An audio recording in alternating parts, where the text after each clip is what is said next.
Hello friends, स्वागत है आप सभी का आपके अपने YouTube channel your history guide पर। तो फ्रेंड्स, आज के इस वीडियो में हम सभी आरपीएफ एसआई के लिए जीके जीएस पढ़ने जा रहे हैं। जिन भी लोगों का दोस्तों एग्ज़ाम जो है 9 दिसंबर से लेकर 13 दिसंबर के बीच है, उन सभी के लिए वीडियो मोस्ट इंपॉर्टेंट होने वाली है। क्योंकि दोस्तों इस वीडियो में हम सभी लगभग कितने क्वेश्चन करने वाले हैं, लगभग दोस्तों 250 से या 300 क्वेश्चन के बीच में आज के इस वीडियो में हम सभी कवर करने वाले हैं।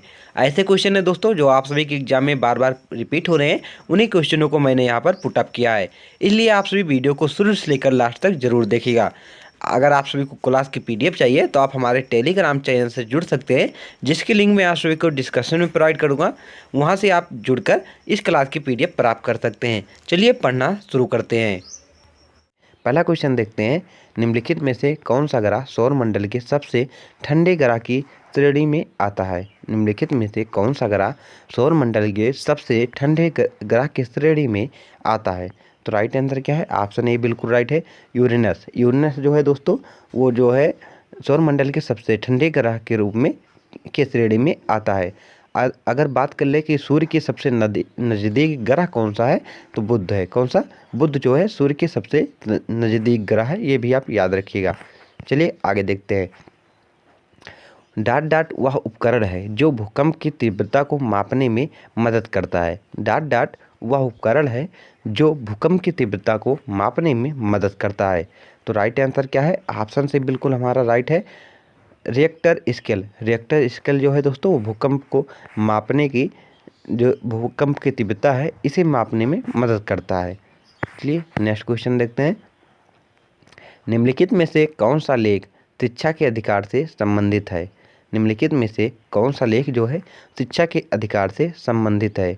यहाँ पर आप देख सकते हैं अनुच्छेद 21 ए है, अनुच्छेद 29 है, अनुच्छेद 32 है, अनुच्छेद दोस्तों 226 है। तो राइट आंसर क्या है? अनुच्छेद 21 ए है, इसमें शिक्षा का वर्णन किया गया है। 6 से 12 साल के बच्चों को इसमें दोस्तों निःशुल्क शिक्षा जो है सरकार देगी, ऐसा इसमें वर्णन किया गया है। चलिए आगे देखते हैं। किस बंदरगाह को भारत के पहले हरित बंदरगाह के रूप में विकसित किया जाता है। मतलब पूछा जा रहा है किस बंदरगाह को भारत के पहले हरित बंदरगाह के रूप में विकसित किया गया था। तो राइट आंसर क्या है? ऑप्शन हमारा डी बिल्कुल राइट है, हल्दिया बंदरगाह जो है इसे भारत के पहले हरित बंदरगाह के रूप में विकसित किया गया था। आगे देखते हैं।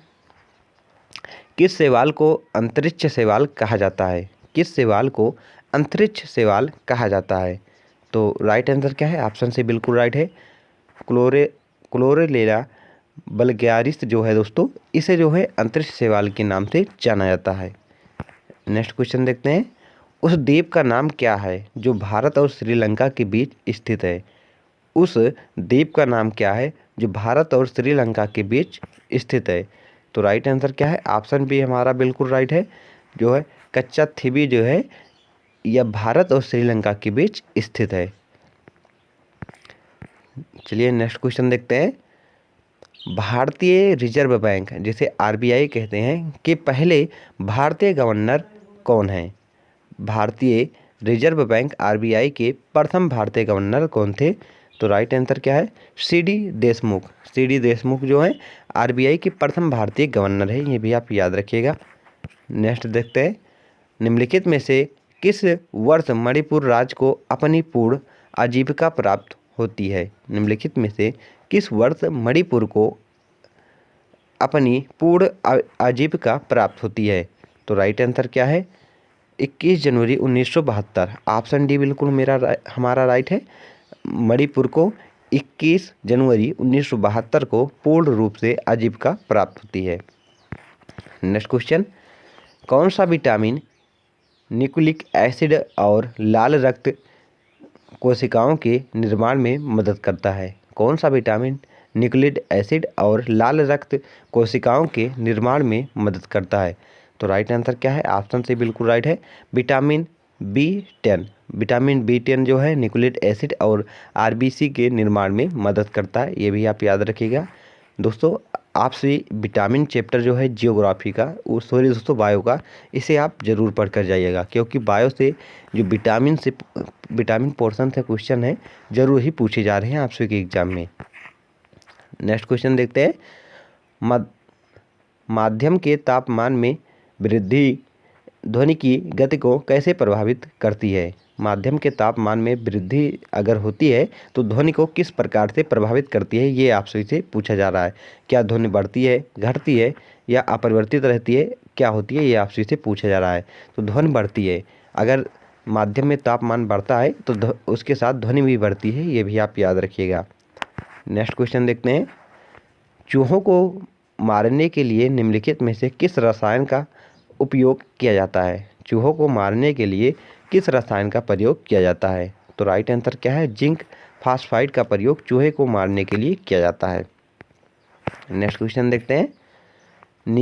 नीचे भारतीय राज्य केंद्र शासित प्रदेश और उनकी राजधानियां हैं। निम्नलिखित विकल्पों में से बेमेल जोड़ी का चयन कीजिए। मतलब आपसे इसे पूछा जा रहा है कि यहाँ पर जो भारतीय राज्य दिए गए हैं और उनकी राजधानियाँ दी गई हैं, आप सभी को जो है चूज करना है कि कौन सा विकल्प जो है वो गलत है।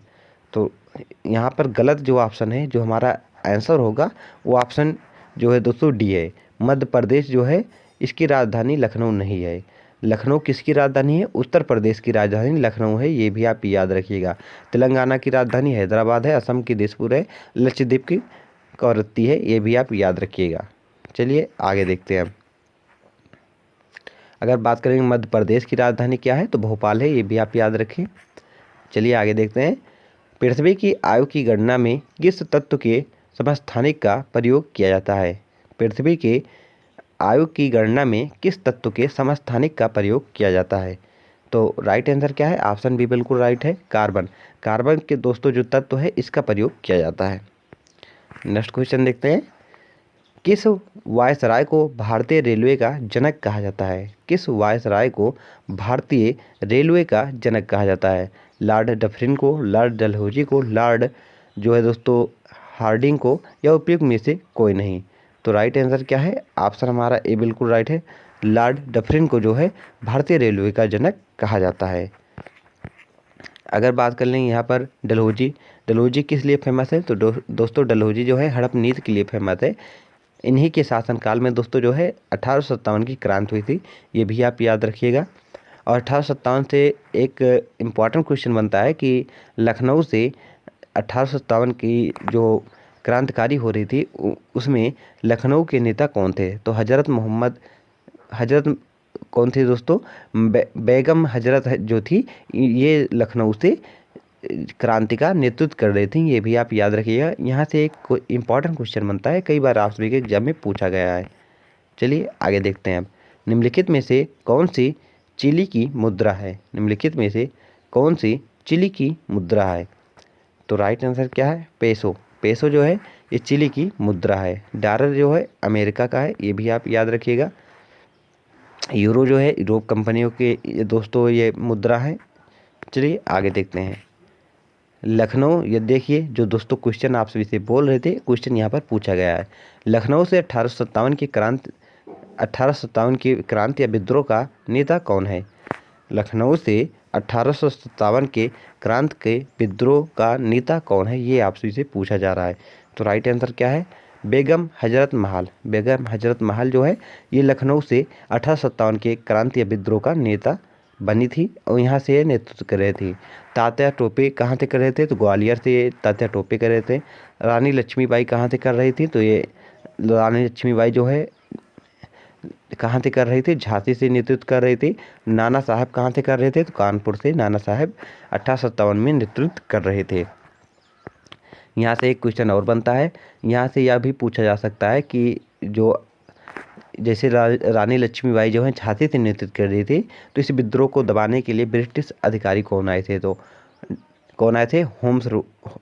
डॉक्टर कौन आए थे दोस्तों? जो लॉर्ड होमरूम ने जो झांसी से नेतृत्व लक्ष्मीबाई कर रही थी, यहाँ पर उन्होंने विद्रोह को दबाया था। इस प्रकार यहाँ से क्वेश्चन बनता है, इसे भी आप याद कर जाइएगा। चलिए आगे देखते हैं। अगला हमारा क्वेश्चन है, वह थियोसोफिकल सोसाइटी की स्थापना करने वाले प्रसिद्ध नेता कौन हैं? मतलब यहाँ पर पूछा जा रहा है थियोसोफिकल जो सोसाइटी है इसकी स्थापना किसने की थी? स्वामी विवेकानंद ने की थी, सैयद अहमद खान ने की थी, यह किसने की थी, ये आपसे इसे पूछा जा रहा है। तो राइट आंसर क्या है, हमारा राइट आंसर दोस्तों जो है ऑप्शन हमारा सी बिल्कुल राइट है। HP ब्लात्स्की जो है इन्होंने की थी। आगे देखते हैं, क्वांटम थ्योरी ऑफ रेडिएशन का आविष्कार किसने किया था। क्वांटम थ्योरी ऑफ रेडिएशन का आविष्कार किसने किया था। तो राइट आंसर क्या है, ऑप्शन बी बिल्कुल हमारा राइट है, प्लैंक ने। किसने किया था, प्लैंक ने किया था। चलिए आगे देखते हैं, दुनिया का सबसे बड़ा पठार कौन सा है। दुनिया का सबसे बड़ा पठार कौन सा है। तो राइट आंसर क्या है, तिब्बत का पठार। तिब्बत का पठार जो है दुनिया का सबसे बड़ा पठार है। पहले दोस्तों तिब्बत जो है एक अलग देश हुआ करता था, पहले चीन में या नहीं मिला था। जो हमारे इस वक्त आप सभी जानते होंगे, जो मैकमोहन रेखा है चीन और भारत के बीच है, पहले चीन और भारत के बीच नहीं थी। पहले यह रेखा जो थी वो तिब्बत और भारत के बीच खींची गई थी, लेकिन जो है 1952 में चीन ने तिब्बत पर पूर्ण रूप से अधिकार कर लिया। अब तिब्बत जो है वो चीन का हिस्सा बन गया है, इसलिए मैकमोहन रेखा जो है अब चीन और भारत के बीच खींची गई है।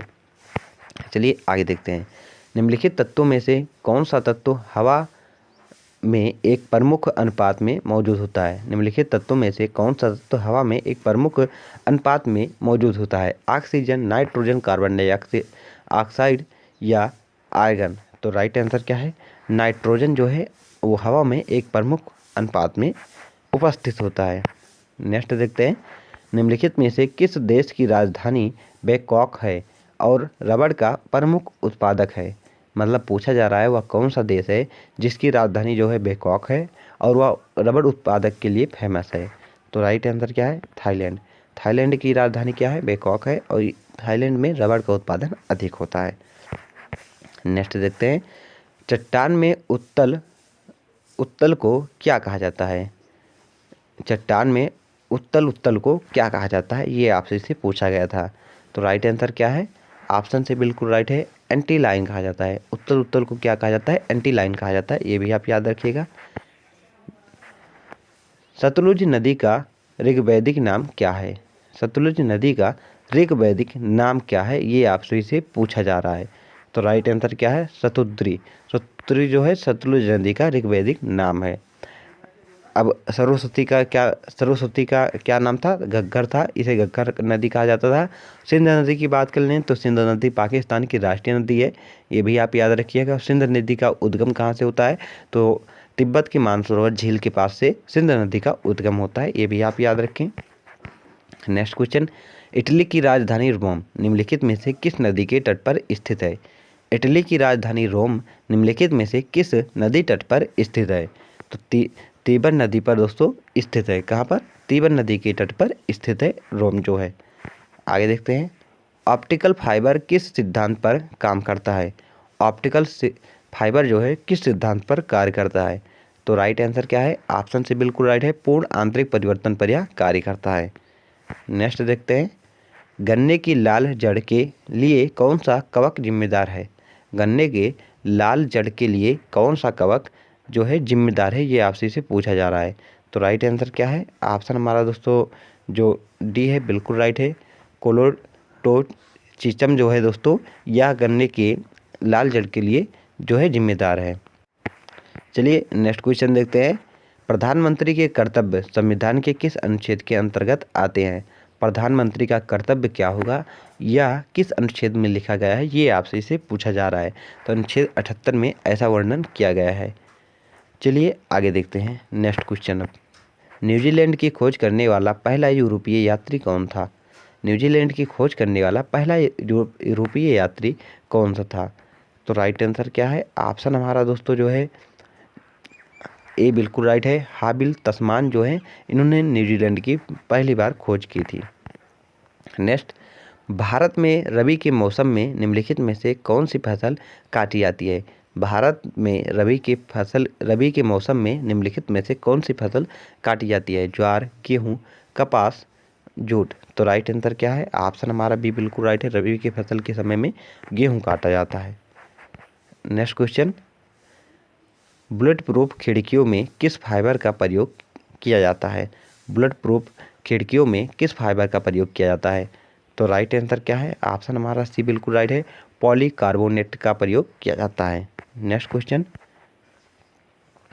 किस भारतीय राज्य की सबसे लंबी तटरेखा है? किस भारतीय राज्य की सबसे लंबी तटरेखा है? तो राइट आंसर क्या है? गुजरात। भारत की पहली महिला राष्ट्रपति कौन थी? भारत की पहली महिला राष्ट्रपति कौन थी? दोस्तों क्वेश्चन ये नहीं आया था, क्वेश्चन ये आया था कि भारत की 12वीं जो राष्ट्रपति थी उनका शासनकाल मतलब उनका कार्यकाल कितने वर्षों तक था या कब से कब तक था, ऐसे क्वेश्चन पूछा गया था। चलिए देखते हैं। तो भारत की प्रथम महिला जो राष्ट्रपति थी वो प्रतिभा पाटिल जी थी। कौन थी? प्रतिभा पाटिल जी जो थी वो भारत की प्रथम महिला राष्ट्रपति थी। प्रतिभा पाटिल भारत की 12वीं राष्ट्रपति थी जो 25 जुलाई 2007 से लेकर 25 जुलाई 2012 तक इस पद पर कार्यरत रहीं। वे भारत की पहली महिला राष्ट्रपति थी। क्वेश्चन यही पूछा गया था पर भारत की पहली जो महिला थी वो उनका कार्यकाल कब से कब तक था? तो 25 जुलाई से लेकर 25 जुलाई 2012 तक, 25 जुलाई 2007 से लेकर 25 जुलाई 2012 तक इनका कार्यकाल रहा है। नेक्स्ट क्वेश्चन देखते हैं, भारत का सबसे बड़ा राज्य कौन सा है? भारत का सबसे बड़ा राज्य कौन सा है? क्वेश्चन इतना सिंपल नहीं पूछा गया था। क्वेश्चन यह पूछा गया था भारत का सबसे बड़ा राज्य जो राजस्थान है इसका क्षेत्रफल कितना है, ये आपसे से पूछा गया था। भारत का सबसे बड़ा राज्य कौन सा है? तो राजस्थान। क्षेत्रफल की दृष्टि से भारत का सबसे बड़ा राज्य जो है वो राजस्थान है, जिसका क्षेत्रफल कितना है? इसका क्षेत्रफल दोस्तों जो है 3,42,239 वर्ग किलोमीटर इसका क्षेत्रफल है। अगर बात कर लेंगे जनसंख्या की दृष्टि से भारत का सबसे बड़ा राज्य कौन सा है तो उत्तर प्रदेश है। कौन सा? यूपी जो है उस जनसंख्या की दृष्टि से भारत का सबसे अधिक जनसंख्या वाला राज्य है। नेक्स्ट देखते हैं, विश्व का सबसे बड़ा महाद्वीप कौन सा है? विश्व का सबसे बड़ा महाद्वीप कौन सा है, ये आपसे से पूछा गया था। तो एशिया महाद्वीप जो है विश्व का सबसे बड़ा महाद्वीप है। एशिया क्षेत्रफल और जनसंख्या के हिसाब से दुनिया का सबसे बड़ा महाद्वीप है। यह भी क्वेश्चन पूछा जा सकता है, जनसंख्या के आधार पर सबसे बड़ा महाद्वीप कौन सा है? एशिया है। क्षेत्रफल के हिसाब से विश्व का सबसे बड़ा महाद्वीप कौन सा है? तो एशिया है। ये आप याद रखिएगा। अगला क्वेश्चन देखते हैं, भारत की राष्ट्रीय ध्वज में कितने रंग होते हैं? भारत के राष्ट्रीय ध्वज में कितने रंग होते हैं, ये आपसे से पूछा जा रहा है। तो भारत के जो राष्ट्रीय ध्वज है इसमें 3 रंग होते हैं। राष्ट्रीय ध्वज में 3 रंग होते हैं जिसमें केसरिया, सफ़ेद और हरा है। सफ़ेद रंग जो है मध्य में पाया जाता है और नीला अशोक चक्र होता है वो सफ़ेद रंग के पट्टी पर स्थित होता है जिसमें 24 तिल्लियाँ होती हैं। ये भी आप याद रखिएगा। 24 तिल्लियाँ जो है हमें 24 घंटे आगे बढ़ने की प्रेरणा देती है। नेक्स्ट क्वेश्चन देखते हैं, संविधान सभा की पहली बैठक कब हुई थी? संविधान सभा की पहली बैठक कब हुई थी, ये आपसे से पूछा गया था। तो 9 दिसंबर 1946 को संविधान सभा की पहली बैठक हुई थी। भारतीय संविधान सभा की पहली बैठक 9 दिसंबर 1946 को हुई थी। यह बैठक दिल्ली के कॉन्स्टिट्यूशन हॉल में अप्राथमिक विद्यालय है में आयोजित हुई थी। क्वेश्चन ये यहाँ से बन सकता है कि संविधान सभा की जो पहली बैठक हुई थी वो कहाँ पर हुई थी? तो दिल्ली के कॉन्स्टिट्यूशन हॉल में हुई थी। अब बात कर लें कि संविधान सभा की जो पहली बैठक हुई थी उसके अध्यक्ष कौन थे? तो अस्थायी रूप से दोस्तों जो है डॉक्टर सच्चिदानंद सिन्हा को बनाया गया था। लेकिन संविधान सभा की जब दूसरी बैठक हुई थी 11 दिसंबर को, तब संविधान सभा के अस्थायी अध्यक्ष जो है डॉक्टर राजेंद्र प्रसाद बनाए गए। चलिए आगे देखते हैं, भारत का राष्ट्रीय फूल कौन सा है? तो भारत का राष्ट्रीय फूल जो है कमल है। यह क्वेश्चन नहीं पूछा गया था। क्वेश्चन तो बड़ा सिंपल है, सबको पता है भारत का राष्ट्रीय पुष्प कमल। लेकिन पूछा यह गया था भारत का जो राष्ट्रीय पुष्प कमल है यह किसका प्रतीक है? तो यहाँ पर देख सकते हैं, कमल भारत का राष्ट्रीय फूल है। यह भारतीय संस्कृति, धार्मिकता और समृद्धि का प्रतीक है। इम्पॉर्टेंट यहाँ से बनता है कि यह किसका प्रतीक है। आखिर कमल को ही क्यों चुना गया? तो क्योंकि यह संस्कृति, धार्मिकता और समृद्धि का प्रतीक है, इसलिए भारत का राष्ट्रीय पुष्प जो है कमल को प्रतीक किया गया था। नेक्स्ट देखते हैं, प्रथम भारत रत्न पुरस्कार किसे दिया गया था? प्रथम भारत रत्न पुरस्कार किसे दिया गया था? तो राइट आंसर क्या है? Sir CV. रमन को। किसे? Sir CV. रमन को जो है प्रथम भारत रत्न पुरस्कार मिला था। भारत रत्न पुरस्कार भारत का सर्वोच्च नागरिक सम्मान है। यह पहला भारत रत्न पुरस्कार सर सी.वी. रमन को 1954 में विज्ञान में उनकी योगदान के लिए दिया गया था। चलिए आगे देखते हैं। कौन सा ग्रह सबसे बड़ा है? कौन सा ग्रह जो है सबसे बड़ा है? तो बृहस्पति ग्रह जो है फ्रेंड्स वो सबसे बड़ा है। यहाँ पर देख सकते हैं बृहस्पति ग्रह का व्यास जो है लगभग 1,42,984 किलोमीटर है, जो इसे हमारे सौरमंडल का सबसे बड़ा ग्रह कहा जाता है। चलिए आगे देखते हैं। भारत में सबसे लंबी नदी कौन सी है? भारत में सबसे लंबी नदी कौन सी है? तो गंगा नदी जो है भारत की सबसे लंबी नदी है। गंगा नदी भारत की सबसे लंबी नदी है, जिसकी कुल लंबाई जो है 2,525 किलोमीटर है। नेक्स्ट देखते हैं। माउंट एवरेस्ट की ऊंचाई कितनी है? क्वेश्चन यह पूछा गया था कि 8,848 मीटर ऊंचा पर्वत कौन सा है? ऑप्शन में आप सभी को दिया गया था माउंट एवरेस्ट, एंडीज पर्वत माला, अरावली पर्वत, इस प्रकार दिया गया था और आपसे इसे पूछा गया था। तो माउंट एवरेस्ट की ऊंचाई कितनी है? तो 8,848.86 मीटर जो है माउंट एवरेस्ट की ऊंचाई थी। माउंट एवरेस्ट जो नेपाल और तिब्बत की सीमा पर स्थित है। यहाँ से एक क्वेश्चन बन सकता है कि माउंट एवरेस्ट जो है वो किन दो देशों के बीच की सीमा पर स्थित है? भारत और चीन के बीच, नेपाल और तिब्बत के बीच, इस प्रकार आपसे इसे पूछा जा सकता है। तो नेपाल और तिब्बत के बीच जो है माउंट एवरेस्ट जो है स्थित है। आगे देखते हैं। फ्रेंड्स, अगर आप सभी को क्लास की PDF चाहिए तो आप हमारे टेलीग्राम चैनल से जुड़ सकते हैं, जिसकी लिंक मैं आप सभी को डिस्क्रिप्शन में प्रोवाइड कर दूंगा। वहां से आप जुड़कर जो है क्लास की PDF प्राप्त कर सकते हैं। चलिए आगे देखते हैं। अब नेक्स्ट क्वेश्चन देखते हैं। भारत का संविधान कब अपनाया गया था? भारत का संविधान कब अपनाया गया था? तो जो भारत का संविधान है फ्रेंड, तो 26 नवंबर 1949 को अपनाया गया था। भारतीय संविधान को 26 नवंबर 1949 को संविधान सभा द्वारा अपनाया गया था। यह संविधान 26 जनवरी 1950 को लागू हुआ था, जिसे हम गणतंत्र दिवस के रूप में मनाते हैं। नेक्स्ट देखते हैं। भारत के संविधान में कुल कितने अनुच्छेद हैं? भारत के संविधान में कुल कितने अनुच्छेद हैं? तो बात कर लें फ्रेंड्स कि भारत के संविधान में कुल कितने अनुच्छेद हैं, तो अभी तक तो दोस्तों लिखित रूप से जो है भारत के संविधान में 395 अनुच्छेद हैं। कितने?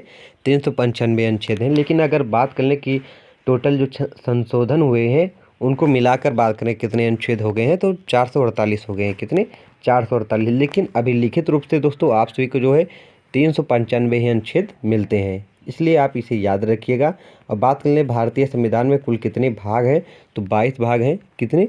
22 भाग हैं। लेकिन अगर जो संशोधन हुए हैं जैसे भाग 4A, इस प्रकार जो संशोधन हुए हैं उन्हें अगर जोड़ा जाए तो 25 भाग हो चुके हैं।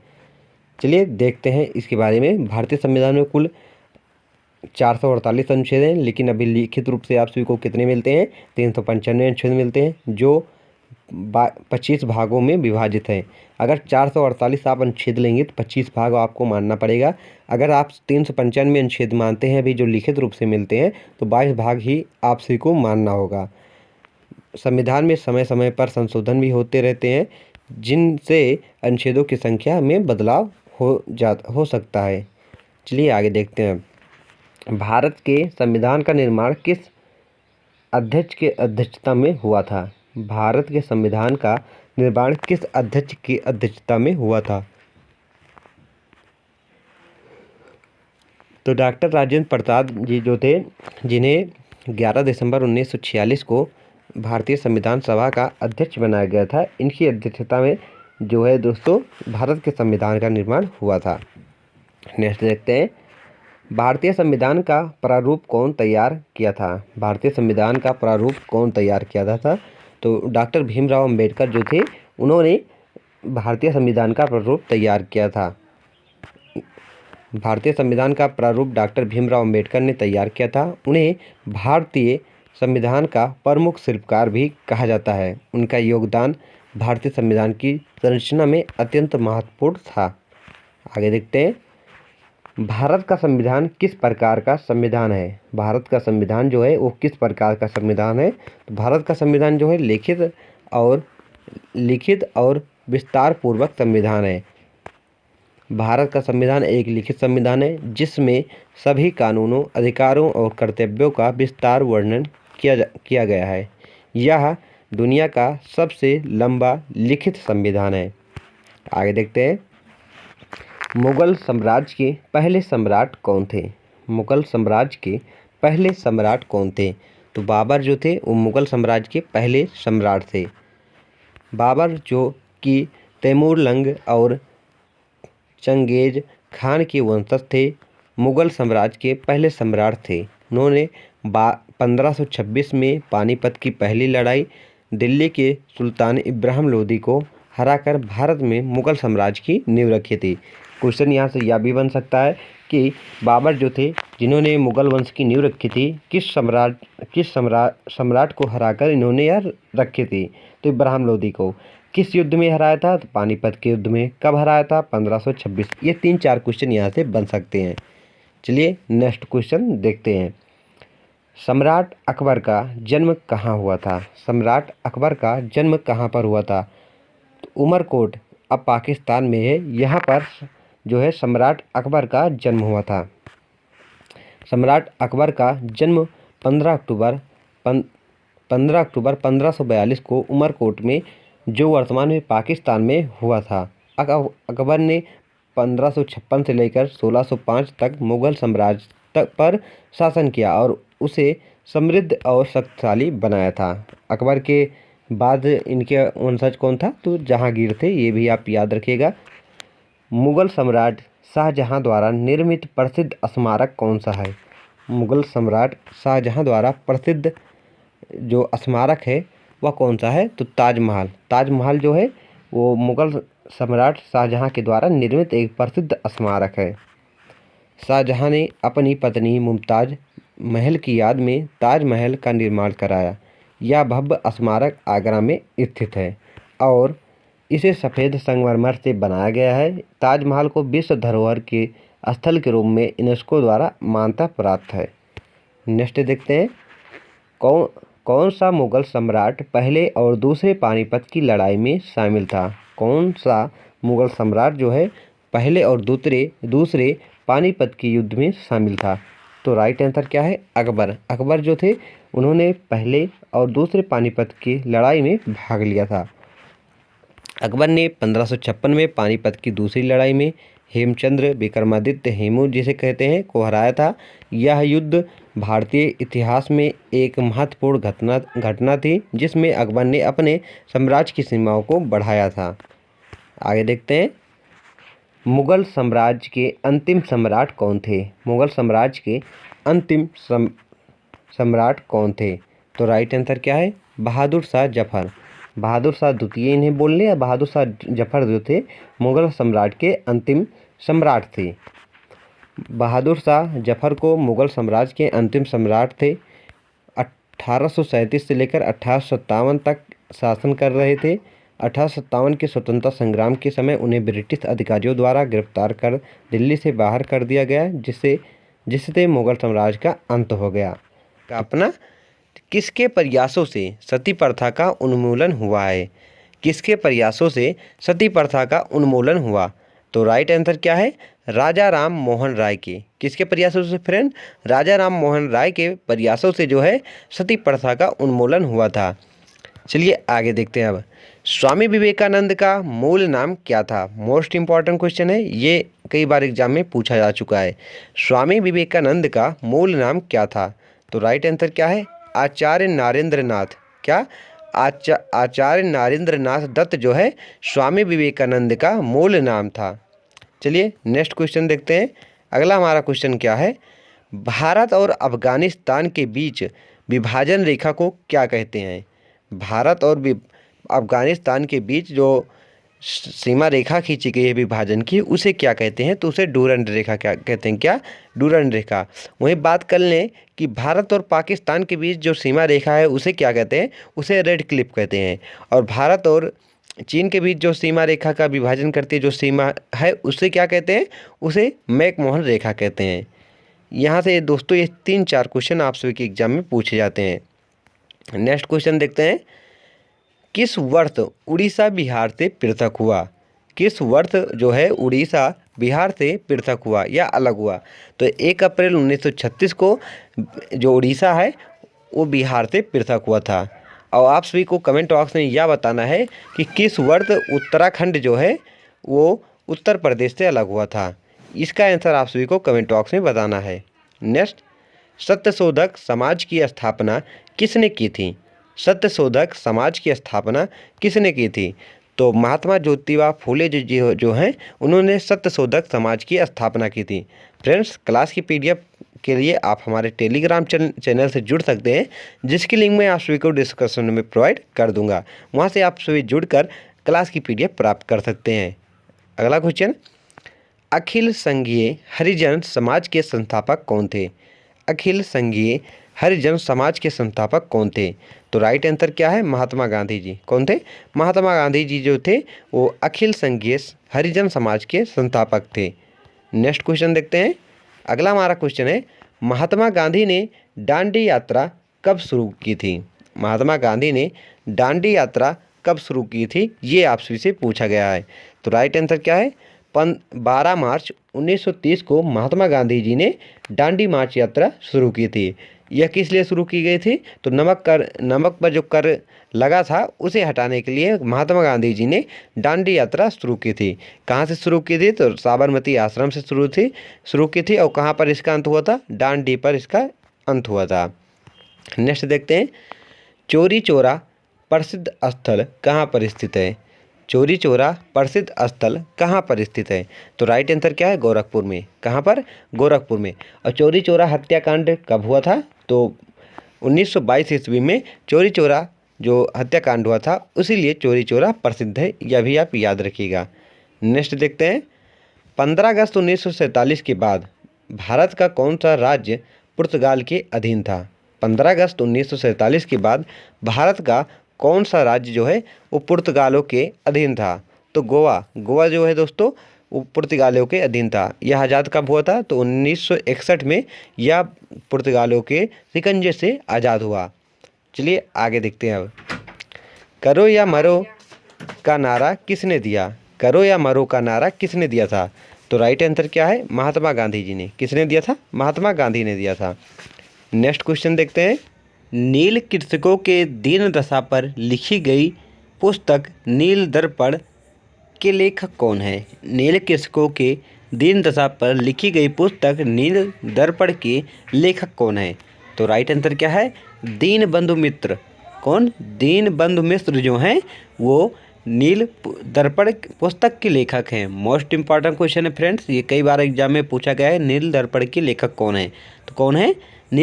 दीनबंधु मित्र जी। विजयनगर साम्राज्य की स्थापना कब हुई थी? विजयनगर साम्राज्य की स्थापना कब हुई थी? तो राइट आंसर क्या है? सन 1336 में। कब हुई थी? सन 1336 में। अगर बात कर ले किसने की थी? हरिहर और बुक्का 2 भाई थे जिन्होंने मिलकर विजयनगर साम्राज्य की स्थापना की थी। नेक्स्ट देखते हैं, माउंटबेटन योजना की घोषणा कब की गई थी? माउंटबेटन योजना की घोषणा कब की गई थी? तो इसका राइट आंसर क्या है? इसका राइट आंसर है 3 जून 1947 को। कब की गई थी? 3 जून 1947 को माउंटबेटन योजना की घोषणा की गई थी। नेक्स्ट क्वेश्चन देखते हैं, भीमबेटका किसके लिए प्रसिद्ध है? भीमबेटका किसके लिए प्रसिद्ध है? तो इसका राइट आंसर क्या है? गुफाओं के लिए। किसके लिए? गुफाओं के लिए भीमबेटका प्रसिद्ध है। अगला क्वेश्चन, वास्को डी गामा 1498 ईस्वी में भारत में कहाँ पर पहुँचा था? वास्को डी गामा 1498 ईस्वी में भारत में कहाँ पर पहुँचा था? तो राइट आंसर क्या है? कालीकट बंदरगाह पर। कहाँ पर? कालीकट बंदरगाह पर वास्को डी गामा पहुँचा था। अगला हमारा क्वेश्चन है, मोस्ट इम्पॉर्टेंट है, ये कई बार एग्जाम में पूछा जा चुका है। भारत के तिरंगे का डिजाइन किसने तैयार किया था? भारत के तिरंगे का डिजाइन जो है वो किसने तैयार किया था? तो राइट आंसर क्या है? पिंगली वेंकैया ने। किसने? पिंगली वेंकैया ने भारत के तिरंगे का डिजाइन जो है बनाया था या तैयार किया था। नेक्स्ट क्वेश्चन, इंपॉर्टेंट क्वेश्चन ये भी है, द इंडियन स्ट्रगल पुस्तक के लेखक कौन है? द इंडियन स्ट्रगल पुस्तक के लेखक कौन है? तो नेताजी सुभाष चंद्र बोस जो हैं फ्रेंड्स, वो द इंडियन स्ट्रगल पुस्तक के लेखक हैं।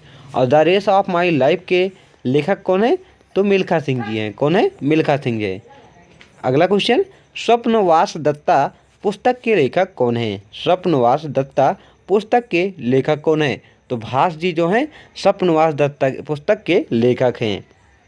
नेक्स्ट क्वेश्चन, अखिल भारतीय किसान सभा का प्रथम अध्यक्ष कौन था? अखिल भारतीय किसान सभा का प्रथम अध्यक्ष कौन था? तो इसका राइट आंसर क्या है दोस्तों? स्वामी शाहजानंद। कौन है फ्रेंड? स्वामी शाहजानंद जो हैं वो अखिल भारतीय किसान सभा का प्रथम अध्यक्ष थे। नेक्स्ट क्वेश्चन देखते हैं, अखिल भारतीय किसान सभा सर्वप्रथम कहाँ पर आयोजित हुआ था? अखिल भारतीय किसान सभा सर्वप्रथम कहाँ पर आयोजित हुआ था? तो लखनऊ में हुआ था। कहाँ पर? लखनऊ में हुआ था। नेक्स्ट क्वेश्चन, गुलामगिरी पुस्तक के लेखक कौन थे? गुलामगिरी पुस्तक के लेखक कौन थे? तो राइट आंसर क्या है? ज्योतिबा फुले। कौन थे फ्रेंड्स? ज्योतिबा फुले जो हैं गुलामगिरी पुस्तक के लेखक थे। नेक्स्ट, मुद्रा राक्षस नामक पुस्तक के लेखक कौन है? मुद्रा राक्षस नामक पुस्तक के लेखक कौन है? तो विशाख दत्त जी। कौन है? विशाख दत्त जो है मुद्रा राक्षस नामक पुस्तक के लेखक हैं। नेक्स्ट देखते हैं, भारत में सर्वप्रथम जजिया कर लगाने वाला शासक कौन था? भारत में सर्वप्रथम जजिया कर लगाने वाला शासक कौन था? तो मोहम्मद बिन कासिम जो है भारत में सर्वप्रथम जजिया कर लगाया था। नेक्स्ट देखते हैं, प्रथम गोल मेज सम्मेलन कब शुरू हुआ था? तो राइट आंसर क्या है? नवंबर 1930 में। कब हुआ था? नवंबर 1930 में प्रथम गोल मेज सम्मेलन शुरू हुआ था। प्रथम गोल मेज सम्मेलन नवंबर 1930 में शुरू हुआ था। नवंबर 1930 से लेकर जनवरी 1931 तक दोस्तों 1932 तक 3 गोलमेज सम्मेलन भारत में संवैधानिक सुधारों के लिए ब्रिटिश अधिकारियों और भारतीय राजनीतिक के बीच शांति सम्मेलन की एक श्रृंखला थी। यहाँ से एक क्वेश्चन यह बन सकता है कि गोलमेज जो सम्मेलन हो रहा था वो किस लिए हो रहा था? तो संवैधानिक सुधारों के लिए हो रहा था। कितने गोलमेज सम्मेलन हुए थे? 3 हुए हैं। कितने हुए? 3 हुए। महात्मा गांधी जी जो थे किस गोलमेज सम्मेलन में भाग लिए थे? तो दूसरे में भाग लिए थे। चलिए आगे देखते हैं इसके बारे में। जो है प्रथम गोलमेज सम्मेलन नवंबर 1930 से लेकर जनवरी 1931 तक चला था। इसके अध्यक्ष ब्रिटिश प्रधानमंत्री रामसे मैकडोनाल्ड थे। इंपॉर्टेंट क्वेश्चन यहाँ से यह बन सकता है फ्रेंड्स कि प्रथम गोलमेज सम्मेलन जो था उसके प्रधानमंत्री उसके अध्यक्ष कौन थे? तो ब्रिटिश प्रधानमंत्री जो थे रामसे मैकडोनाल्ड जी थे। नेक्स्ट देखते हैं, विक्टोरिया मेमोरियल की स्थापना कब हुई थी? विक्टोरिया मेमोरियल की स्थापना कब हुई थी? तो 4 जनवरी 1906 को विक्टोरिया मेमोरियल की स्थापना हुई थी। विक्टोरिया मेमोरियल कोलकाता के पश्चिम बंगाल में स्थित है। विक्टोरियल मेमोरियल भारत के प्रसिद्ध स्मारकों में से एक है। इसे 1906 से 1921 के बीच में बनाया गया था। नेक्स्ट देखते हैं, ताम्रपाषाण युग का स्थल कौन सा है? तो राइट आंसर क्या है? कायथा। कौन सा है? कायथा जो है ताम्रपाषाण युग का स्थल है। कहाँ पर स्थित है? उज्जैन में स्थित है। मध्य प्रदेश भारत के ताराना तहसील में उज्जैन शहर के निकट सिंधु नदी के तट पर कायथा स्थित है। नेक्स्ट देखते हैं, लाहौर के स्थान पर दिल्ली को राजधानी किसने बनाया? लाहौर के स्थान पर दिल्ली को राजधानी किसने बनाया? तो इल्तुतमिश ने। किसने? इल्तुतमिश ने लाहौर के स्थान पर दिल्ली को राजधानी बनाया था। इल्तुतमिश ने लाहौर के स्थान पर दिल्ली को राजधानी बनाया था। इल्तुतमिश को दिल्ली सल्तनत का वास्तविक संस्थापक माना जाता है। इन्होंने 1211 से लेकर 1236 तक दिल्ली सल्तनत पर शासन किया। इल्तुतमिश ने दिल्ली में कुतुब मीनार का निर्माण भी कराया था। यहाँ इल्तुतमिश से एक और क्वेश्चन बन सकता है कि दासों का दास किसे कहा जाता है? तो इल्तुतमिश को कहा जाता है। ये भी आप याद रखिएगा। नेक्स्ट देखते हैं, निम्नलिखित में से कौन लोक गायन की श्रेणी में शामिल नहीं है? ये आपसे से एग्जाम में पूछा गया था। तो राइट आंसर क्या है? ध्रुपद। ध्रुपद जो है लोक गायन की श्रेणी में नहीं शामिल है। शिक्षा का अधिकार कब आया था? शिक्षा का अधिकार भारत में कब आया था? तो 1 अप्रैल 2010 में शिक्षा का अधिकार भारत में आया था। यहाँ से एक क्वेश्चन और बन सकता है जो यहाँ पर लिखा है, आप सभी देख सकते हैं। शिक्षा का अधिकार भारत के संसद ने 4 अगस्त 2009 में पारित किया था। क्वेश्चन यह बनेगा कि भारत के संसद ने शिक्षा के अधिकार को पारित कब किया था? तो 4 अगस्त 2009 को। अब भारत में लागू कब हुआ था? तो 1 अप्रैल 2010 में यह लागू हुआ था। नेक्स्ट, शिक्षा का अधिकार किस संविधान संशोधन के द्वारा मौलिक अधिकार में शामिल किया गया? शिक्षा का अधिकार किस संविधान संशोधन के द्वारा जो है मौलिक अधिकार में परिवर्तित किया गया? तो राइट आंसर क्या है? 86वां संविधान संशोधन 2002 के तहत जो शिक्षा का अधिकार है इसे मौलिक अधिकार के रूप में परिवर्तित किया गया। नेक्स्ट, लूनी नदी का उद्गम कहाँ से होता है? लूनी नदी का उद्गम कहाँ से होता है? तो राइट आंसर क्या है? नाग पहाड़ से। कहाँ से? नाग पहाड़ से लूनी नदी का उद्गम होता है।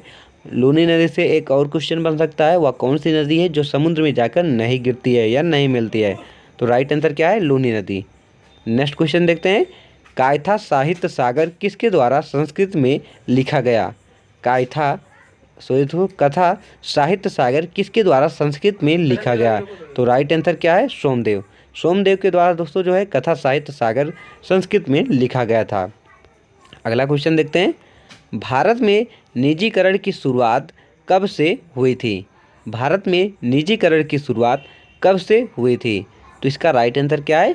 1991 से। कब हुई थी? 1991 ईस्वी से भारत में निजीकरण की शुरुआत हुई थी। नेक्स्ट, सिडबी का पूरा नाम क्या है? सिडबी का पूरा नाम क्या है? What is the full form of SIDBI? तो क्या है सिडबी का फुल फॉर्म? भारतीय लघु औद्योगिकी विकास बैंक, सिडबी का ये फुल फॉर्म है। नेक्स्ट क्वेश्चन देखते हैं, विराट कोहली ने किस देश के खिलाफ अपना 49वां शतक लगाया था? विराट कोहली ने किस देश के खिलाफ अपना 49वां शतक लगाया था? तो राइट आंसर क्या है? दक्षिण अफ्रीका। किसके खिलाफ लगाया था? दक्षिण अफ्रीका के खिलाफ लगाया था। यहाँ से एक क्वेश्चन और बन सकता है जिसे आप यहाँ पर देख सकते हैं, विराट कोहली ने ईडन गार्डन में, कहाँ पर? ईडन गार्डन में दक्षिण अफ्रीका के खिलाफ अपना 49वां शतक लगाया था और यहाँ पर उन्होंने जो है सचिन तेंदुलकर की बराबरी की थी। इससे पहले 49 शतक जो है सचिन तेंदुलकर लगा चुके थे। ईडन गार्डन में दक्षिण अफ्रीका के खिलाफ विराट कोहली ने लगाकर उनकी बराबरी की थी। तो शिव कुमार शर्मा का नाम किस वाद्य यंत्र से जुड़ा है? शिव कुमार शर्मा का नाम किस वाद्य यंत्र से जुड़ा है, ये आपसे से पूछा जा रहा है। तो शिव कुमार शर्मा जो है फ्रेंड्स वो किस से संबंधित है? वो संतूर वादक हैं। क्या हैं? संतूर वादक हैं। ये क्वेश्चन मोस्ट इंपॉर्टेंट है क्योंकि फ्रेंड्स ये क्वेश्चन जो है 1 दिसंबर में पूछा गया, फिर 3 दिसंबर में पूछा गया और आज 5 दिसंबर है। आज के भी दोस्तों एग्जाम में फर्स्ट शिफ्ट में यह क्वेश्चन पूछा जा चुका है कि शिव कुमार शर्मा का संबंध किस वाद्य यंत्र से है? तो इनका संबंध किससे है? ये संतूर वादक हैं। चलिए आगे देखते हैं, कोणार्क नृत्य उत्सव भारत के किस राज्य में मनाया जाता है? कोणार्क नृत्य उत्सव जो है भारत के किस राज्य में मनाया जाता है? तो इसका राइट आंसर क्या है? ऑप्शन सी हमारा बिल्कुल राइट है, उड़ीसा। उड़ीसा राज्य में कोणार्क नृत्य उत्सव मनाया जाता है। अगला क्वेश्चन देखते हैं, Modi government new search of communities पुस्तक के लेखक कौन हैं? तो राइट आंसर इसका क्या है? इसका राइट आंसर ऑप्शन सी बिल्कुल हमारा सही है, सीताराम येचुरी जो हैं वो इसके लेखक हैं। और अगर आपसे इसे पूछा जाए कि the race of my life के लेखक कौन है, तो मिल्खा सिंह जी हैं। कौन है? मिल्खा सिंह जी की ये आत्मकथा है the race of my life.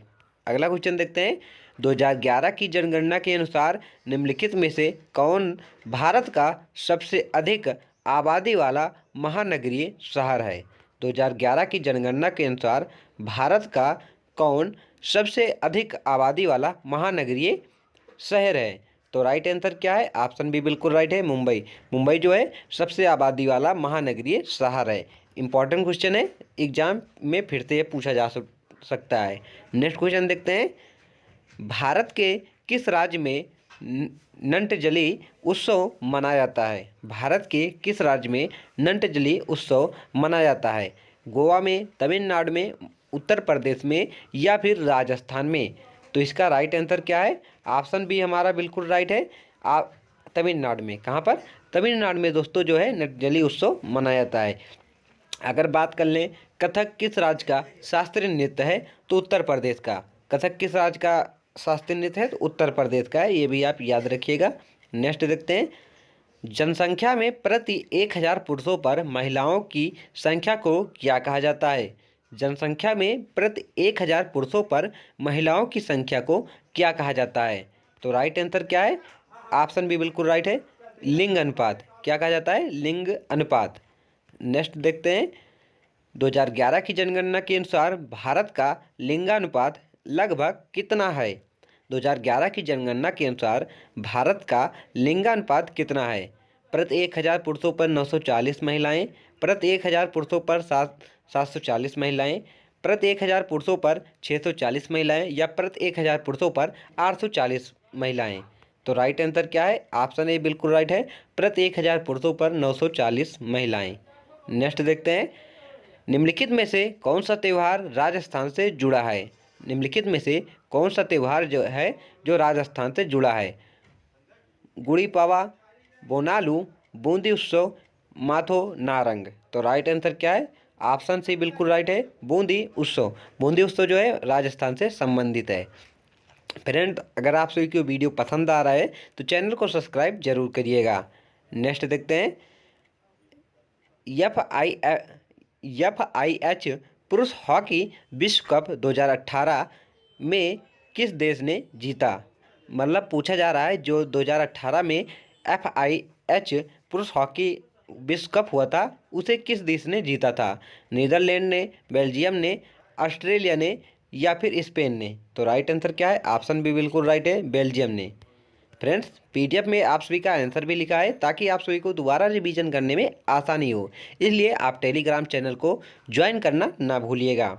Next देखते हैं, उड़ीसी नृत्य शैली मूल रूप से किस राज्य से संबंधित है?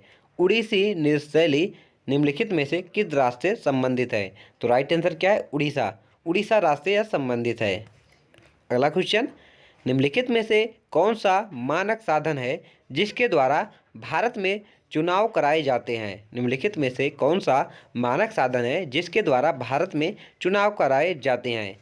तो राइट आंसर क्या है? EVM, इलेक्ट्रॉनिक वोटिंग मशीन के द्वारा। किसके द्वारा? इलेक्ट्रॉनिक वोटिंग मशीन के द्वारा जो है चुनाव कराए जाते हैं।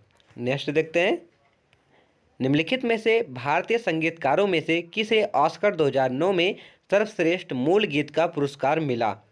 निम्नलिखित भारतीय संगीतकारों में से किसे ऑस्कर 2009 में सर्वश्रेष्ठ मूल गीतों का पुरस्कार मिला? तो राइट आंसर क्या है? ऑप्शन ए बिल्कुल राइट है, AR रहमान। आप सभी देख सकते हैं किस प्रकार आप सभी के एग्जाम में क्वेश्चन पूछा जा रहा है, क्योंकि दोस्तों पोस्ट की संख्या जो है बहुत कम है और फॉर्म की संख्या जो है बहुत अधिक है, इसलिए आप देख सकते हैं 2009 का क्वेश्चन आप सभी से स्ट्रेटेजी के रूप में पूछा जा चुका है। इसलिए आप सभी को ध्यानपूर्वक पढ़ना है ताकि एक भी क्वेश्चन आप सभी के एग्जाम में छूटने ना पाए। अगर आप एक क्वेश्चन छोड़ते हैं तो आप सभी सोच सकते हैं आप कितने हजारों लोगों से पीछे होने वाले हैं। इसलिए वीडियो को ध्यानपूर्वक देखिएगा, एक बार ना समझ में तो दोबारा वीडियो जरूर देखिएगा। चलिए देखते हैं नेक्स्ट क्वेश्चन, गिद्दा नृत्य शैली किस राज्य से संबंधित है? यह क्वेश्चन तो मोस्ट इम्पॉर्टेंट है, इसे आप बिना याद के एग्जाम में जा ही नहीं सकते। गिद्धा नृत्य शैली किस राज्य से संबंधित है? गिद्धा नृत्य शैली किस राज्य से संबंधित है? तो पंजाब से यह संबंधित है। नेक्स्ट देखते हैं, 2008 बीजिंग ओलंपिक्स में किस भारतीय मुक्केबाज ने मिडिल वेट वर्ग में कांस्य पदक जीता था? 2008 बीजिंग ओलंपिक्स में किस भारतीय मुक्केबाज ने मिडिल वेट वर्ग में कांस्य पदक जीता था? तो राइट आंसर क्या है? ऑप्शन ए बिल्कुल राइट है, विजेंद्र सिंह ने। किसने? विजेंद्र सिंह ने। अगर बात कर लें कि भारत के लिए पहला व्यक्तिगत स्वर्ण पदक लाने वाले व्यक्ति का क्या नाम है, तो अभिनव बिंद्रा है। क्या है? अभिनव बिंद्रा है। नेक्स्ट, टंकेश्वर हजारिका बोरबयान को भारत के किस शास्त्रीय नृत्य में उनके उत्कृष्ट योगदान के लिए 2018 का संगीत नाटक अकादमी पुरस्कार प्रदान किया गया? तो राइट आंसर क्या है? सत्रिया। किसके लिए? सत्रिया। सत्रिया कहाँ का जो है शास्त्रीय नृत्य है? तो असम का है। कहाँ पर? असम का जो है सत्रिया जो है शास्त्रीय नृत्य है। कुचिपुड़ी कहाँ का है? कुचिपुड़ी दोस्तों जो है आंध्र प्रदेश का है। भारतनाट्यम की बात कर लें तो तमिलनाडु का है। और कथक कहाँ का शास्त्रीय नृत्य है? तो उत्तर प्रदेश का है। टोटल शास्त्रीय नृत्यों की संख्या कितनी है? 8 है। कितनी है? 8 है। सबसे पुराना शास्त्रीय नृत्य कौन सा है? तो भारतनाट्यम है। कितना है? 2000 वर्ष पुराना है। चलिए आगे देखते हैं अब। क्लासिकल डांस का कौन सा रूप दक्षिण भारत से संबंधित है? क्लासिकल डांस का कौन सा रूप दक्षिण भारत से संबंधित है? तो राइट आंसर क्या है? इसका राइट आंसर फ्रेंड्स है कर्नाटकी नृत्य या कथकली। जो कथकली है और भारतनाट्यम, ये कर्नाटकी नृत्य जो है ये दक्षिण भारत से संबंधित है। उत्तर भारत से कौन से है? तो हिंदुस्तानी संगीत उत्तर भारत में प्रयोग की जाती है। नेक्स्ट देखते हैं, कथक नृत्य में मुख्य रूप से कौन सा संगीत शैली प्रयोग किया जाता है? कथक नृत्य में कौन सा संगीत शैली प्रयोग किया जाता है? तो हिंदुस्तानी। कौन सा? हिंदुस्तानी संगीत शैली प्रयोग किया जाता है। क्योंकि दोस्तों जो कथक है उत्तर प्रदेश का शास्त्रीय नृत्य है। उत्तर प्रदेश जो है उत्तर में है, इसलिए हिंदुस्तानी संगीत प्रयोग किया जाता है। ये अगर बात करें कुचिपुड़ी में कौन सा संगीत शैली प्रयोग किया जाता है? तो कर्नाटक संगीत प्रयोग किया जाता है। नेक्स्ट देखते हैं, भारतनाट्यम का मुख्य केंद्र राज्य कौन सा है? तो मुख्य केंद्र राज्य कौन सा है? तमिलनाडु है। नेक्स्ट देखते हैं अगला क्वेश्चन, कथकली में किस प्रकार की वेशभूषा पहनी जाती है? तो रंगीन मेकअप और इलेबरेट जो कस्टम्स है, इस प्रकार का संगीत इसमें वेशभूषा पहना जाता है। नेक्स्ट, उड़ीसी नृत्य की उत्पत्ति कहाँ से हुई? उड़ीसी नृत्य की उत्पत्ति कहाँ से हुई है? तो उड़ीसा से हुई है। कहाँ से फ्रेंड्स? उड़ीसा से जो है उड़ीसी नृत्य की उत्पत्ति हुई है।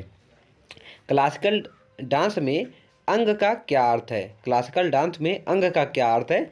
तो अंग का अर्थ होता है शरीर का अंग या हिस्सा जो नृत्य की मुद्रा में प्रयोग किया जाता है। अगला क्वेश्चन देखते हैं, सत्यजीत रे की फिल्म में किस क्लासिकल डांस का प्रयोग किया गया था? देख सकते हैं किस प्रकार क्वेश्चन आपसे से घुमा घुमा कर पूछ रहा है।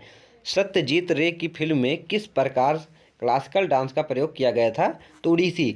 एक एक क्वेश्चन दोस्तों जो है आप सभी के एग्जाम के ही हैं, इसे हल्के में मत लीजिएगा। एक एक क्वेश्चन आप याद करिएगा, वीडियो देखिएगा, वीडियो देखकर एक बार पीडीएफ पढ़िए, फिर समझ में ना आए तो फिर से एक बार वीडियो देखिए, अवश्य आप सभी को क्वेश्चन याद होने ही वाले हैं। नेक्स्ट क्वेश्चन देखते हैं, कथक में ताला का क्या अर्थ है? कथक में ताला का क्या अर्थ है? तो राइट आंसर क्या है? ताल या लय। नेक्स्ट, क्लासिकल डांस की मुख्य 4 शैली कौन सी है? क्लासिकल डांस की मुख्य 4 शैली कौन सी है? तो क्लासिकल डांस में जो मुख्य 4 शैली है दोस्तों, भारतनाट्यम है, कथक है, उड़ीसी है और मणिपुरी है। नेक्स्ट देखते हैं, क्लासिकल डांस में मुद्रा का क्या महत्व है? क्लासिकल डांस में मुद्रा का क्या महत्व है? भावनाओं और कथनात्मक को व्यक्त करना ही दोस्तों जो है मुद्रा का अर्थ है। ये दोस्तों ऐसे क्वेश्चन है जो हर कोई नहीं कराता है, क्योंकि क्वेश्चन टफ पढ़ते हैं और स्टूडेंट यहाँ पर रुकते नहीं हैं। लेकिन मेरा फर्ज है आप सभी को एक भी क्वेश्चन गलत ना करने दें, इसलिए ऐसे भी क्वेश्चन आप सभी को कराए जा रहे हैं जो आप सभी ने पहले नहीं किए हैं। इसलिए वीडियो थोड़ा आप सभी को टफ लग सकता है, लेकिन वीडियो को स्किप किए बिना पूरा देखिएगा, ताकि एक भी क्वेश्चन आप सभी के एग्जाम हॉल में गलत ना होने पाए। चलिए देखते हैं नेक्स्ट क्वेश्चन, नृत्य की कौन सी शैली दृष्टिकोण के लिए प्रसिद्ध है? तो भारतनाट्यम जो है यह प्रसिद्ध है। नेक्स्ट देखते हैं अगला क्वेश्चन, कथक के प्रमुख कलाकारों में से कौन एक हैं? यहाँ पर दोस्तों दिए गए थे भारतनाट्यम के कुछ दिए गए थे, कुछ कुचिपुड़ी के दिए गए थे, कुछ कथकली के दिए गए थे और कुछ भारतनाट्यम के दिए थे, कुछ कथक के दिए गए थे। तो कथक के लिए बिरजू महाराज जी जो हैं ये प्रसिद्ध हैं। नेक्स्ट देखते हैं, भारतीय शास्त्रीय नृत्य में राग और ताल का क्या महत्व है? तो संगीत के साथ जो है तालमेल जो है राग और ताल का जो है संबंध है। क्लासिकल डांस में नाट्य का क्या अर्थ है? क्लासिकल डांस में नाट्य का क्या अर्थ है? तो नाटक या नृत्य नाटक। नेक्स्ट देखते हैं, कथक में कथक में गाती क्या होती है? तो एक संगीतकार होती है जो नृत्य के साथ गायन करती है। नेक्स्ट क्वेश्चन, भारतनाट्यम की विशेषता क्या है? तो एस्थेटिक और भावनात्मक अभिव्यक्ति ही भारतनाट्यम की विशेषता है। नेक्स्ट, कथकली का मुख्य उद्देश्य क्या है? कथकली का मुख्य उद्देश्य क्या है? धार्मिक और पौराणिक कथाओं का प्रदर्शन करना ही कथकली का जो है उद्देश्य है। कथकली किस राज्य का शास्त्रीय नृत्य है? तो केरल का है। कहाँ का है? केरल का है। मोहिनीअट्टम कहाँ का है? केरल का है। नेक्स्ट, क्लासिकल डांस में अभिनय का क्या महत्व होता है? तो कथात्मक और भावनाओं को प्रस्तुत करना ही दोस्तों क्लासिकल डांस में अभिनय का अर्थ होता है। मणिपुरी नृत्य की विशेषता क्या है? तो प्रेम और भक्ति के भाव को व्यक्त करना ही मणिपुरी जो है नृत्य का विशेषता है। नेक्स्ट क्वेश्चन, क्लासिकल डांस में श्लोक का उपयोग किस लिए होता है? तो नृत्य के दौरान संगीत के लिए क्लासिकल डांस में श्लोक का प्रयोग किया जाता है। नेक्स्ट क्वेश्चन देखते हैं, कथक में तबला का क्या उपयोग होता है, क्या महत्व होता है? तो ताल के लिए तबला का प्रयोग करते हैं। नेक्स्ट, भारतनाट्यम में कितने अंग हैं? तो 8 अंग है। अंग जो है ऊपरी अंग है, एक ऊपरी अंग है, निचला अंग है, इसी प्रकार 8 अंग हैं। तो फ्रेंड्स, आप 3-4 क्वेश्चन और बचे हैं, इसे भी आप देख लें ताकि आप सभी का जो 1 दिसंबर से लेकर 5 दिसंबर तक आप सभी के एग्जाम में पूछे गए हैं उन सभी क्वेश्चनों को आप यहाँ पर देख सकें। कथकली में नृत्य की कहानी किस रूप में प्रस्तुत की जाती है? तो पात्रों के माध्यम से कथकली में जो है नृत्य की शैली कहानियों को प्रस्तुत की जाती है। ओडिसी नृत्य का प्रमुख तत्व क्या है? तो चक्र की स्थिति ही ओडिसी नृत्य का प्रमुख तत्व है। नेक्स्ट देखते हैं, अगला क्वेश्चन हमारा क्या है, आज का हमारा लास्ट क्वेश्चन, भारत में सबसे प्राचीन नृत्य शैली कौन सी मानी जाती है? तो राइट आंसर क्या है? भारतनाट्यम। आप सभी के लिए एक होमवर्क क्वेश्चन है, इसका आंसर आप सभी को कमेंट बॉक्स में बताना है। कमेंट बॉक्स में आप सभी को 2 चीज़ बतानी है। पहला तो ये है कि आप सभी को वीडियो कैसा लगा। क्या फ्रेंड, आप सभी को वीडियो कैसा लगा ये भी आप सभी को कमेंट बॉक्स में बताना है। दूसरी बात यह है कि आप सभी को एक आंसर कमेंट बॉक्स में बताना है कि भारत का संविधान कैसा है। भारत का संविधान कैसा है, लिखित है या अलिखित है, लिखित है या मौखिक है? आप सभी को इसका आंसर कमेंट बॉक्स में बताना है कि भारत का संविधान जो है वो किस प्रकार का है, लिखित संविधान है या अलिखित संविधान है। इसका आंसर आप सभी को कमेंट बॉक्स में बताना है। तो अगर वीडियो पसंद आए तो चैनल को सब्सक्राइब जरूर करिएगा फ्रेंड्स। वीडियो को लाइक करें, अपने फ्रेंड के पास शेयर करें ताकि आपका अपना ये चैनल और आगे ग्रो कर सके। Thank for watching this video.